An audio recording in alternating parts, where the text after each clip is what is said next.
اللهم صل على سيدنا محمد وعلى آل سيدنا محمد وبارک وسلم۔ السلام علیکم معزز سامعین، ہم نے تسبیح کے متعلق جو اس کی 10 بنیادی باتیں تھیں ان میں سے 3 جان لی ہیں۔ جو گزشتہ بیان ہوا اس میں دوسری بنیادی وجہ اور تیسری بنیادی وجہ اکٹھی تھی کہ تسبیح کون سی لیں اور تسبیح سے فائدہ کس طرح ہوگا۔ آج جو بات ہے وہ یہ ہے کہ تسبیح پکڑنی کیسے ہے اور تسبیح پھیرنی کیسے ہے۔ بہت سے لوگ تسبیح کرتے ہیں، کوئی درود و سلام پڑھتا ہے تسبیح کے اوپر، کوئی تسبیح ملائکہ پڑھتا ہے، کوئی ورد پڑھتا ہے، کوئی وظیفہ پڑھتا ہے، لیکن بہت ساری جگہوں پہ دیکھا گیا کہ کوئی ترتیب، کوئی اصول، کوئی ادب نہیں ملتا، یعنی کہ جیسے ان کا دل کرتا ہے وہ تسبیح پکڑتے ہیں، جیسے دل کرتا ہے وہ تسبیح پھیرتے ہیں۔ کبھی الٹی پھیرتے ہیں تو کبھی سیدھی پھیرتے ہیں، کبھی ایک دفعہ الٹی پھیر لی پھر دوسری دفعہ سیدھی پھیر لی، کبھی دائیں ہاتھ میں پکڑ کے کر لی کبھی بائیں ہاتھ میں پکڑ کے کر لی، یعنی کہ کوئی اصول نہیں ہے۔ اب ایک بات اور یاد رکھیں، بائیں ہاتھ میں تسبیح پکڑی اور وہ تسبیح کرنا شروع کر دی تو یاد رکھو اللہ والو، آپ کو کچھ بھی نہیں ملنا۔ اس کے اندر بہت گہری بات ہے۔ میرے شیخ فرماتے ہیں کہ تسبیح کبھی بھی بائیں ہاتھ سے نہ کرنا، ہمیشہ دائیں ہاتھ سے تسبیح کرنا۔ اس میں راز کیا ہے؟ راز یہ ہے کہ میرے شیخ فرماتے ہیں جو ہمارا دائیں طرف ہے، رائٹ سائڈ ہے، یہاں پہ لطیفہ روح ہے، جو 5 لطائف ہیں عالم امر کے، قلب، روح، سر، خفی، اخفا۔ یہ 5 لطائف ہمارے سینے کے اندر ہیں، اور جو دائیں طرف ہمارا ہے، دایاں ہاتھ ہے، اس طرف ہمارا کیا ہے؟ لطیفہ روح ہے۔ تو لہٰذا جب ہم کوئی ذکر کرتے ہیں، کو تسبیح کرتے ہیں دائیں ہاتھ سے، تو وہ لطیفہ روح کے اندر جو ہے وہ سرایت کرتی ہے۔ اور جو دایاں ہاتھ ہے اس میں ایک راز اور ہے کہ جتنی بھی روحانیت، جتنی بھی نورانیت ہے، یہ دائیں ہاتھ سے ہمارے جسم کے اندر داخل ہوتی ہے۔ یعنی کہ یوں کہہ لیں اللہ رب العزت کا نور منتقل ہوتا ہے، عام زبان میں کہہ لیں کہ پوزیٹیو انرجی جو ہے وہ جب جذب ہوتی ہے تو یہ دایاں ہاتھ جو ہے یہ پوزیٹیو انرجی کو جذب کرتا ہے۔ یہ جو بایاں ہاتھ ہے، بائیں طرف سے اللہ والے جادو منتقل ہوتا ہے جسم کے اندر، یا بائیں ہاتھ سے یا پاؤں کے ناخن سے جادو جو ہے وہ جسم میں داخل ہوتا ہے۔ اب جب ہم نے تسبیح بائیں ہاتھ سے پکڑ لی اور تسبیح بائیں ہاتھ سے پھیرنا شروع کی تو یہ ہماری روح کو نفع نہیں دے گی۔ اور حضور صلی اللہ تعالیٰ علیہ وآلہ وسلم کی احادیث مبارکہ کو پڑھیں، جو اچھا کام حضور علیہ الصلوۃ والسلام نے ارشاد فرمایا آپ اس کو دائیں ہاتھ سے کریں۔ اب اس کے برعکس ہم واش روم جاتے ہیں تو استنجا کس ہاتھ سے کرتے ہیں؟ بائیں ہاتھ سے کرتے ہیں۔ ایک بات آپ آزما لیں، اگر آپ بائیں ہاتھ سے لینا اور دینا شروع کر دیں گے تو میرے شیخ فرماتے ہیں کہ اس کام سے، اس چیز کے اندر سے برکت اٹھ جائے گی۔ اب بائیں ہاتھ سے اگر ہم نے تسبیح کی، اب تسبیح جب کہ اللہ کا ذکر ہو رہا ہے یا درود و سلام پڑھا جا رہا ہے یا کوئی بھی ہم اچھا عمل کر رہے ہیں تسبیح کے اوپر، تو اس سے کیا پیدا ہو رہی ہے؟ نورانیت پیدا ہو رہی ہے۔ اب نورانیت تو پیدا ہو رہی ہے، یعنی کہ پوزیٹیو انرجی تو پیدا ہو رہی ہے اس ذکر سے، لیکن ساتھ ہی ساتھ ختم بھی ہو جاتی ہے، کیونکہ بایاں ہاتھ جو ہے یہ نیگیٹو سورسز کا ذریعہ ہے۔ اسی لیے حضور صلی اللہ تعالیٰ علیہ وآلہ وسلم نے ہر کام کو، اچھے کام کو دائیں ہاتھ سے کرنے کا حکم ارشاد فرمایا ہے، لیکن ہم کوئی احتیاط نہیں کرتے، کوئی ہمیں سمجھانے والا نہیں ہے۔ وہ کل بھی میں نے بات واضح کی کہ ہمیں ہر چیز کے اوپر اصلاحی کتاب مل جائے گی، بیانات مل جائیں گے، لیکن عرصہ ہو گیا ہے کوئی ایک موضوع، کوئی ایک بیان سوشل میڈیا کے اوپر یا کسی بھی خانقاہ کے اوپر میں نے 32 سالہ عمر میں نہیں سنا کہ کسی مرشد نے یا کسی اللہ والے نے، کسی عامل نے یہ چیز نہیں بتائی جو اب ہمیں جا کے ملی ہے کہ جی تسبیح کرنی کیسے ہے اور تسبیح کے معمولات کیسے ہیں، تسبیح کا ادب کیسے کرنا ہے، تسبیح پکڑنی کیسے ہے، تسبیح پھیرنی کیسے ہے۔ یہ سارے باتیں جتنے بھی تسبیح کے راز میں آج آپ سے بیان کر رہا ہوں۔ اب اس میں مسئلہ یہ ہے کہ بایاں ہاتھ جب ہم نے استعمال کیا تو یہ خلاف سنت کام ہو گیا۔ جب ہم خلاف سنت کام کریں گے اور حکم الہی کے خلاف کام کریں گے تو اللہ والو تبھی نیگیٹو انرجی پیدا ہوتی ہے، تبھی مسائل جو ہے وہ پیدا ہوتے ہیں، پھر ہمیں نقصان بھی ہوتا ہے۔ یہ بات سمجھ آ گئی کہ تسبیح ہمیشہ سیدھے ہاتھ میں یعنی کہ دائیں ہاتھ میں پکڑ کے کرنی ہے۔ ایک بات یہ ہو گئی۔ اب اگلی بات کیا ہے کہ تسبیح پھیرنی کیسے ہے۔ جب بھی آپ نے تسبیح کرنے کے لیے بیٹھنا ہے، ایک تو یہ احتیاط کرنی ہے کہ تسبیح کا جو مینار ہوتا ہے، اوپر ایک چھوٹا سا مینار بنا ہوتا ہے تسبیح کا، وہ آپ نے اپنی جانب رکھنا ہے۔ مینار آپ نے اپنی جانب رکھنا ہے۔ اگر ہم نے کوئی چیز لینی ہے تو اس کا اشارہ ہے ہم اپنی طرف اس کا رخ کریں گے، اگر کسی کو دینی ہے تو اس طرف ہوگا نا، ہم نے تو لینی ہے، اللہ کے ذکر سے ہم نے فیض لینا ہے تو اس کا تسبیح کا جو مینار ہوتا ہے وہ مینار ہم نے اپنی طرف رکھنا ہے۔ دوسری احتیاط کیا کرنی ہے کہ کوئی بھی عمل پڑھ لیں، ہم کوئی بھی وظیفہ کر لیں، درود و سلام پڑھ لیں، اگر ہم نے نفع لینا ہے، اگر نفع لینا ہے تو جو تسبیح کا دانہ ہے، جو تسبیح ہم نے پھیرنی ہے وہ شہادت کی انگلی سے پھیرنی ہے،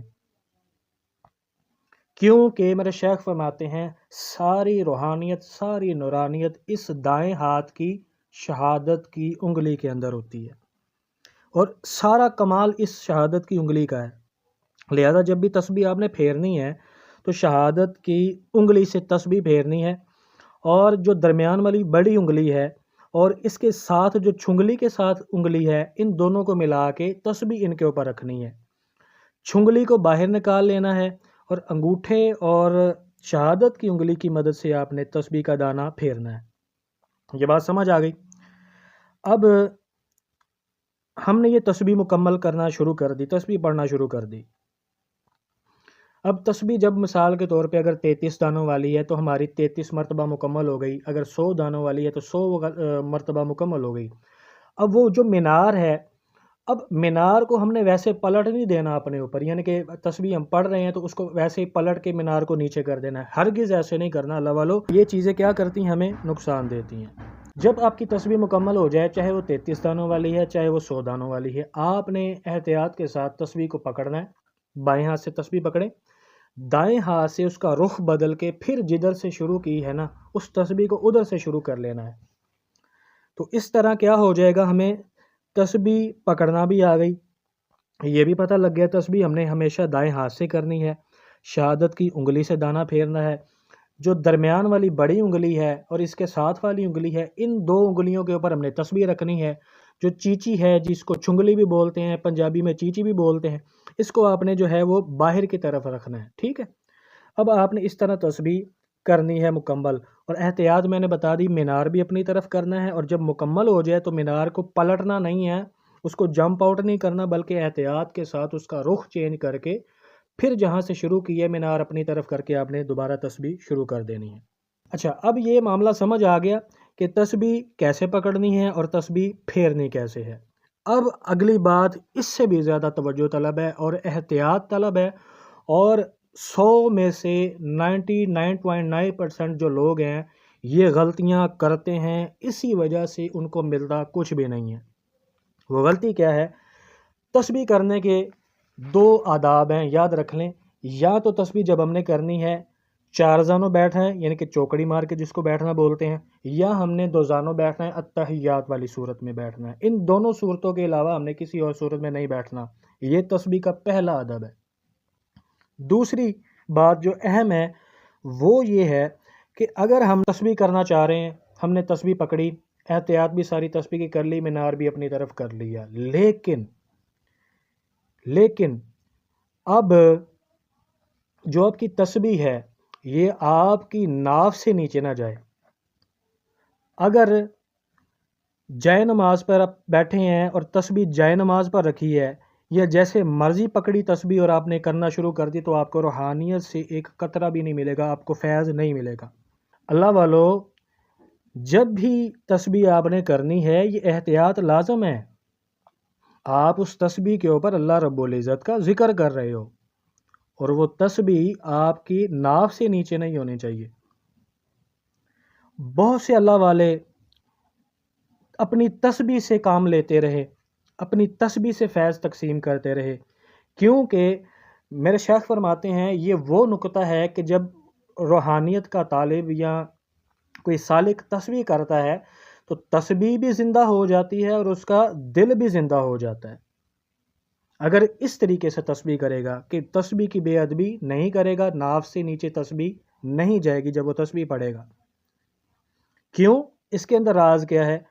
ناف سے جو نیچے ہے گھٹنوں تک، یہ ساری سفلی دنیا ہے، یعنی کہ جادوئی دنیا ہے، تنتر کی، منتر کی، جنتر کی، ساری دنیا یہ ہے۔ اور ناف سے لے کے سر تک یہ جو نظام ہے سارا روحانیت کا نظام ہے، اس کو علوی نظام بولتے ہیں۔ اب یہی مسئلہ ہے کہ جب تسبیح ناف سے نیچے گراؤ گے تو نیگیٹو انرجی اس کے اندر آنا شروع ہو جائے گی۔ اس لیے جس تسبیح کو آپ نے ذکر سے زندہ کرنا ہے، یا آپ چاہتے ہیں میرا دل بھی زندہ ہو جائے اور یہ تسبیح بھی زندہ ہو جائے، اس کو ناف سے اوپر رکھ کے آپ نے پڑھنا ہے۔ تسبیح زندہ ہو جاتی ہے تو اس کا کمال کیا ہوتا ہے؟ پیر میرے علی شاہ صاحب رحمۃ اللہ تعالیٰ علیہ اسٹیشن پہ بیٹھے ہوئے ہیں اور آپ تسبیح فرما رہے ہیں، درود پاک پڑھ رہے ہیں، یا کوئی بھی اپنا وظائف معمولات کے اندر جو بھی تھا وہ پڑھ رہے ہیں۔ اب ایک انگریز اترا، اس کے پاس تھی بندوق۔